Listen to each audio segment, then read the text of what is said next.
Introducing Recyclico, making lithium-ion last forever. Recyclico's patented recycling process achieves up to 100% recovery of battery metals from lithium-ion batteries for electric vehicles, including cobalt, lithium, nickel, manganese, and aluminum. Recyclico Battery Materials Incorporated trades on the TSX Venture AMY, on the OTCQB AMYZF, and Frankfurt ID4. For more information, visit recyclico.com or phone us at 778-574-4444. Recyclico, making lithium-ion last forever.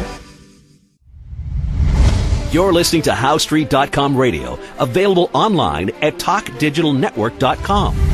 Welcome to HowStreet.com radio, the online source for market opinions. Here is Jim Goddard.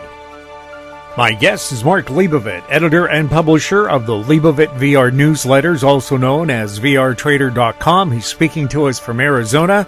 Welcome back to the show, Mark, and Happy New Year. Happy New Year to you, Jim. Glad to be back. Mark, do you have a special offer to kick off the new year for our listeners? Yeah, let's still use the one for 2022, half off of any of our subscriptions. You go to VRTrader.com and you put in 2022 half off, and you get 50% off of any of our newsletters, and there's like 6 of them, so you got a lot to choose from. I also want to make a disclaimer that I'm not a financial advisor, nor do I provide financial advice. Just education. We try, because we're not managing money, and we're just putting out our opinions. Mm-hmm. Mark, what was the best performances of the year for your investments? Well, I would say one of the best performances, and maybe the best, is a move in First Solar, the solar stock, which literally went from $60 to $140, and it sort of ignored the rest of the market. So, solar sort of stood out, and I was surprised by the intensity of the move. So that would be, that would really come in at the top of the list. There's, other areas like the agricultural area, for example, did okay, and it's actually still showing some strength here. But, on an individual stock sector basis, I guess those two stand out, agricultural and solar. And, of course, we can't ignore energy. Until the last few weeks it did well for a good part of the year. I'm still overall positive on it, but we are in a correction. So that's sort of what comes to the top of my mind. And not to mention, of course, our overall forecast for the year, which was put out in January, and we could talk about what's coming up with the January barometer and so forth in a moment, but that indicated it would be a down year for the market.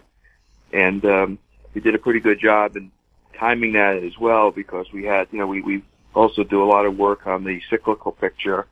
And we look at things like the autumnal equinox, the vernal equinox and solstice and stuff like that to pinpoint change points in the marketplace.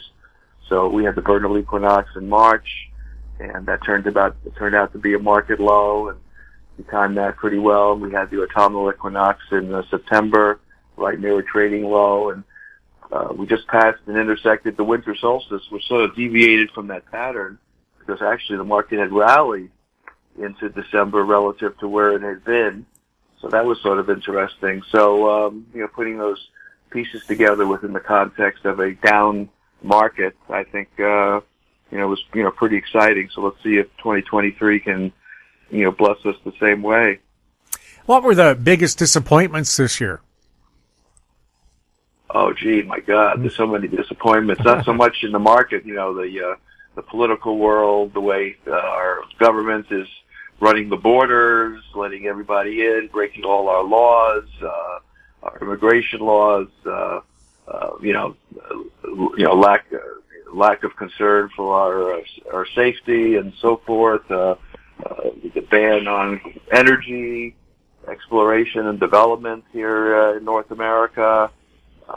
Tremendous disappointments, and it's the people in charge, which, are really, unfortunately, not thoughtful and, anti-patriotic in my own opinion. But those are still big disappointments for me to see how people who are supposedly have intellect would make these type of decisions and work against the common man. But, the stock market didn't like it either because it's still a down year.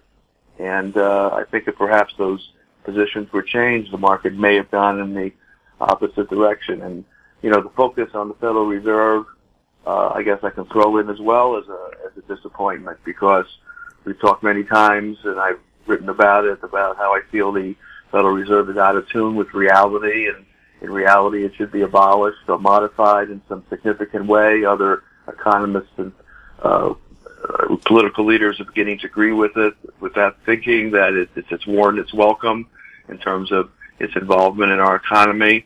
But we also can't only blame them. Our U.S. Congress is insane, constantly spending money, which works at opposite objectives to the Federal Reserve. So it's just a disappointment in government. I guess it's sort of a summary of what I just stated in terms of the way they're handling that. And we can also throw in their handling of the Ukrainian war in terms of their involvement by funding NATO and funding the war, in effect of bringing us closer to a really big war instead of trying to seek a peace, which is doable, but nobody wants to talk about it. So, just, dumb people doing dumb things for their own selfish interests, political interests, are big disappointments to me. So, and I guess, if the market thought that I was wrong, I think the stock market and most markets would have been a lot stronger this year. So between the Fed, congressional spending, poor management of a war, ignoring our basic laws of immigration and so forth, I think the market has responded. So maybe there'll be some political change ahead with the new Congress coming in. But, so much is, we're marionettes and the strings are pulling us in different directions here. And unfortunately, they're not in the right direction at the moment. So 2023 may not be a positive year unless we see some change. What's your outlook for the U.S. dollar? The U.S. dollar, I'm not tying it to the market. The charts still show it in a downtrend. And, my gut feeling is, with political uncertainty and so forth, money could flow back into the U.S. dollar, and it could resume the uptrend which it had until a few weeks ago. But, the charts still say we're in a downtrend, and that sort of surprises me, but we don't fight the charts. So, my intuition says it should resume an uptrend, particularly if things get more nasty in Europe.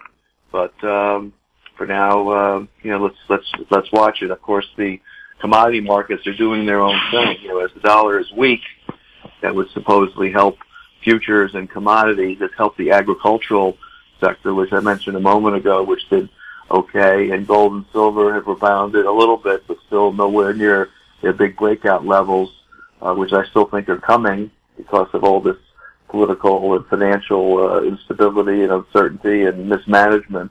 But for the most part, my prejudice is for a strong dollar, but the charts have to confirm. So if it remains weak and breaks even more, that should help the commodity markets, and that'll make the gold bulls and silver bulls very happy. What do you think is going to happen with crude? We've had a correction in it. I'm overall a big bull on the energy markets. We still have the restrictive environment in terms of production. We all know that. There's world demand. And if things get more nasty in Europe, I can't help but believe we're going to see more shortages and more demand. And unless OPEC comes in and does something dramatic, to offset that, I think for the time being, you've got to be more bullish than bearish and understand that we've just had a correction in the market that went way up. So I'm long crude oil and some oil-related stocks. We'll have more with Mark Leibovit right after this. Don't miss out. Stay informed. Receive the HowStreet.com weekly recap with thought-provoking podcasts, radio, and articles delivered to your inbox. Sign up for the HowStreet.com weekly recap on our homepage at HowStreet.com. Welcome back. We're speaking with Mark Leibovit, Mark, cryptocurrencies really took it on the chin this year. Do they have a brighter future in the new year? Well, in the newsletter we talk about, Bitcoin, the fact that it's dropped as much as it has, and, it runs these multi-year cyclical patterns, which are, very volatile. It hasn't confirmed the bottom yet, but it looks awfully attractive down here. And, we're looking at like ETF, for example, not the actual Bitcoin itself as a play. But I also caution, it runs in 2 or 3 year cycles, and you could be disappointed in looking for any immediate move up. It might be a year or two out or more, but we have it on the list, and particularly the Bitcoin Trust, which is trading around under $8 a share, which was as high as $58 a share. Being a stock market contrarian as well as a trader, you can't help but look at stocks that are way down and a lot of negative news surrounding it. Good news at the top, bad news at the bottom.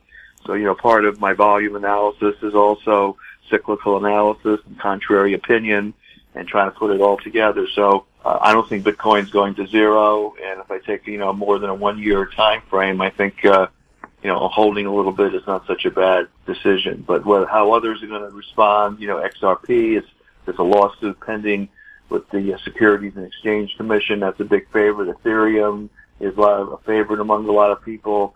Dogecoin, I jokingly refer to that as doggy coin, that Elon Musk has an interest in. Had a nice trade, a few weeks ago when he came out and indicated that he still had interest in it, and it tripled in 2 days, and now it's pulled back. So, there are trading opportunities in these markets. They're not going to zero. I know the FTX thing is really a disappointment to a lot of people, but it's more interesting. I think there was a New York Times story that came out, I don't know if it was today or yesterday, where they were sort of sympathetic to the FTX collapse, and made some ridiculous statements like, well, it's not like, I'm probably misquoting the article, but it's not like being robbed or murdered on the street because you lost money in FTX. In other words, they're trying to defend the big promoter for that, and maybe that's because of the political contributions he made to the Democratic Party, which I think is part and parcel to the whole thing. So that whether people are going to get their money back, that's a whole other story. This is not like the Ponzi schemes of Madoff and others, where there was some money there that could be ultimately returned to investors unless they can recover that money or wherever it is. I guess the Democrats would have to give back all the money that he had contributed to their campaigns. That's probably the first step. Then maybe some investors would get their money back. So that's a whole other discussion. But what I'm saying is the powers that be, the liberal press, is sort of downplaying the disaster in FTX, which obviously only makes sense because of the political aspect of it. But, people who lost money in it are probably going to stay away from crypto for a while. And, Kevin O'Leary, who is a big Shark Tank player, is also Canadian, as you know. He got hurt in the FTX situation, so it shows you a lot of smart money, got sucked into this situation. So it's, there's been many disasters financially over the years, whether they're Ponzi schemers or whether it's the, collapse of currencies or hedge funds. The big notable one was the big hedge fund collapse in the late 90s, and Alan Greenspan getting involved and bailing it out. Long-term Capital, I believe, was the name of it. I hope I have my dates correct. So, some bailouts. Who knows? They could end up bailing out people of FTX because of the political connection. So, obviously, if that happened, then, people will love crypto again. But they're still tradable. They're still out there. And at the moment, I don't think the government's going to shut it down the way people are fearful of. I think they're there for a reason, Jim. They're trying to avoid government supervision, involvement, and secrecy and privacy as best as one could obtain in this, politically governed world where everyone wants to, well, not everyone, but the government wants to control everyone and monitor everyone. So it's interesting how it's going to unfold. I don't think the market is dead. I mean, how many markets have collapsed but have come back over the years? You know what I mean? So, I'm still optimistic. Anything on the geocosmic front for the new year we should be keeping an eye on? Well, we're going to go way out on this one because I figured you're going to ask me about this, but I think there's a real chance of an extraterrestrial UFO event this year. And I just have a gut feeling something is coming, and it's funny because I wrote about this, and then I just saw an ad on TV from Fox News where Tucker Carlson, who is one of the big commentators on Fox News, came out with the same comment, that there's something coming in 2023 on the extraterrestrial front. Now, where I come with that is just intuition and the fact that the government has been releasing information. And, I turn on TV. I'm sure it's the same way in Canada. I mean, the Travel Channel, the History Channel, just on and on with UFO stories, even Bigfoot stories, but all kinds of stuff.